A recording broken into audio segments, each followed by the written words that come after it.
ఎందుకు గోరింటాకు పెట్టుకుంటారు, దీనివల్ల ఆరోగ్యానికి ఎలాంటి లాభం అనేది ఈ వీడియోలో తెలుసుకుందాం. ఆషాఢ మాసంలో ఈ గోరింటాకుకు ఓ ప్రత్యేకత ఉంది. మిగతా రోజుల్లో పెట్టుకున్నా పెట్టుకోపోయినా ఆషాఢంలో ప్రతి ఆడపిల్ల తమ చేతులు కాళ్ళకి అందంగా గోరింటాకు పెట్టుకుంటారు. అది ఎర్రగా పండితే మురిసిపోతూ ఉంటారు.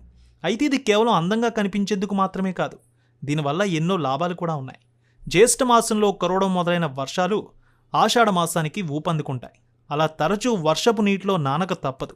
ఇక పొలం పనులు చేసుకునేవారు, ఏరు దాటాల్సి వచ్చేవారు ఈ కాలంలో కాళ్ళు చేతులను తడపకుండా రోజుని దాటలేరు.